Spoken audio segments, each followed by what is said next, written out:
और इस बीच खबर यह कि दक्षिण चीन सागर में नया जंगी तनाव पैदा हो गया है। चीन फिलीपींस के जहाज आमने सामने नजर आए। समंदर में चीनी कोस्ट गार्ड ने धमकी दी है। फिलीपींस के जहाज को लौटने के लिए कहा जा रहा है और 17 जून की यह घटना बताई जा रही है। और ये तस्वीरें आपके सामने, आमने सामने दो जहाज। समंदर में चीनी कोस्ट गार्ड ने धमकी दी है फिलीपींस के जहाज को। चीन और फिलीपींस के जहाज आमने सामने आ गए। फिलीपींस के जहाज को धमकी दी गई कि लौट जाओ वरना अंजाम बुरा होगा। और उससे जुड़ी हुई ये वीडियो और ये तस्वीर।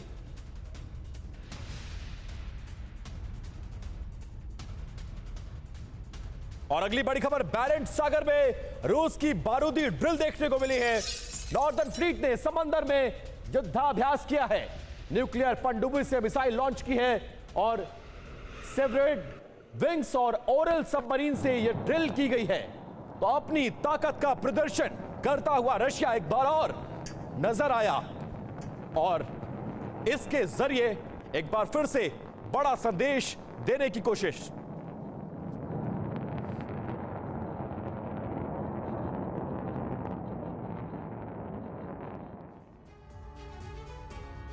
और समंदर में पुतिन की यह एटमी ड्रिल देखने को मिली है। बैरेंट सागर में नॉर्दर्न फ्लीट की विध्वंसकारी ड्रिल है और पनडुब्बी जो कि K560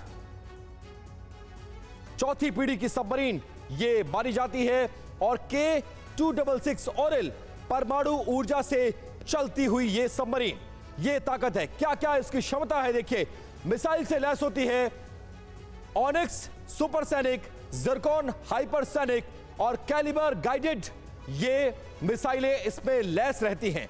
इसके अलावा इसकी ताकत के बारे में आपको बता दें और क्या क्या खूबियां हैं।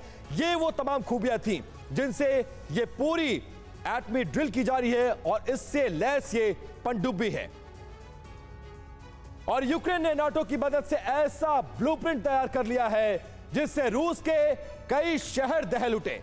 साथ ही क्रीमिया पर कब्जे के लिए यूक्रेन एक और कदम आगे बढ़ गया है। इस बीच में रूस ने ऐलान कर दिया है कि अगर पश्चिमी देश यूक्रेन की मदद करते रहें तो रूस को परमाणु हमला करने पर मजबूर होना पड़ेगा।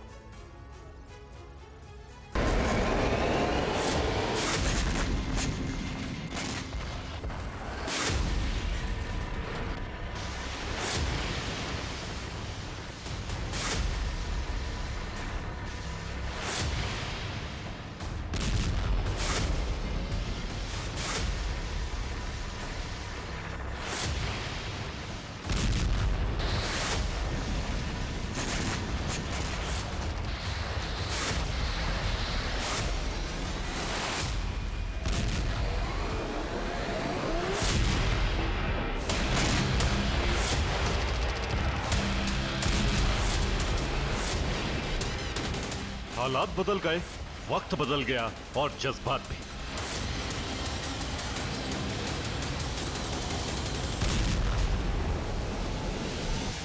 अब ज़ेलेंस्की का जोश हाई है और पुतिन बैकफुट पर है।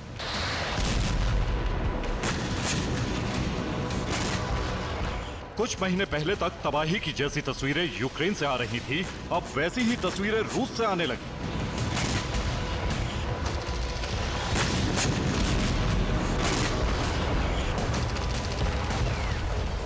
इतने विनाशक हमले यूक्रेन की तरफ से किए जा रहे हैं जिससे क्रेमलिन में आपातकालीन मीटिंग बुलाई गई।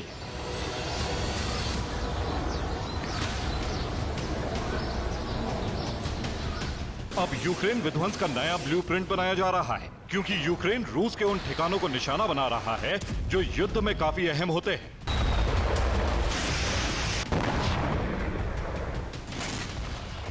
उन ठिकानों के नाम जान लीजिए: ऑयल रिफाइनरी, मिलिट्री बेस, हथियार गोदाम, fuel storage tank, power station, defence system, प्रशासनिक इमारतें, खुफिया विभाग के दफ्तर, war command centre, air base के हैंगर, नेवल बेस पर खड़े युद्धपोत।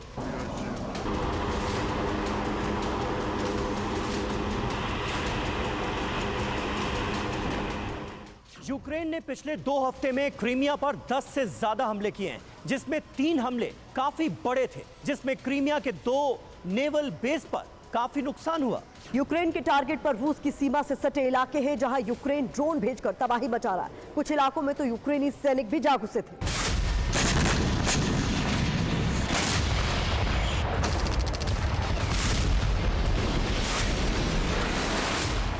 कुछ घंटे पहले रूस के कई शहरों पर हमले किए गए, जिसके बाद रूस तमतमा उठा क्योंकि हमलों में आग लग गई, जिससे भारी नुकसान उठाना पड़ा।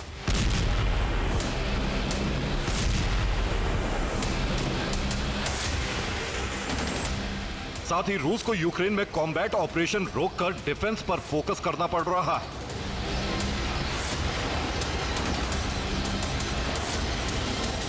ये अजोव से आई तस्वीरें हैं जहां यूक्रेन के ड्रोन अटैक के बाद आग लग गई। आग की कई फीट ऊंची लपटें उठने लगी।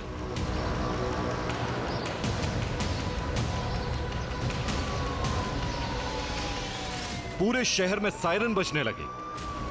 इसी दौरान एक बार फिर से ड्रोन हमला हुआ, जिससे अजोव दहल गया। इस बार ऑयल टैंक में आग लग गई, जिसे बुझाने में कई घंटे लगे।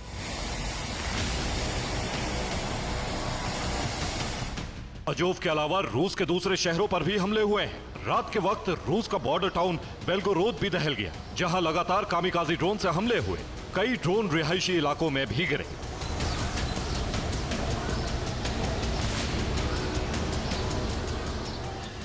एक तरफ रूस के शहर दहल गए, दूसरी तरफ पोर्ट सिटी क्रीमिया पर इस हफ्ते में तीसरी बार हमला किया गया, जहां सेवेस्तोपोल और नोवोरोसिस्क को निशाना बनाया गया। इसके अलावा क्रीमिया में लगे डिफेंस सिस्टम को भी तहस नहस कर दिया।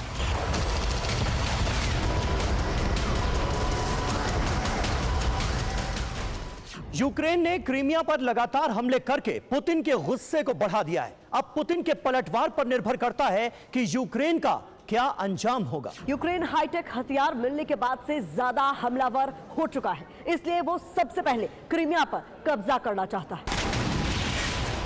ज़ेलेंस्की का पूरा फोकस क्रीमिया पर है, लेकिन एक खास रणनीति के तहत हमले किए जा रहे हैं। पहले रूस के शहरों पर हमले किए जाते हैं, जिसमें fuel storage, oil tanker, industrial region, military base और दूसरे एनर्जी सेक्टर पर हमले किए जाते हैं, जिससे रूस उन्हें बचाने में लग जाए। इस बीच क्रीमिया पर हमले के लिए आसमान से फाइटर जेट मिसाइल बरसाते हैं और समंदर से सी बेबी ड्रोन के जरिए हमला किया जाता है। ऐसे में रूस के सामने संकट खड़ा हो जाता है कि एनर्जी सेक्टर को बचाए या फिर क्रीमिया को।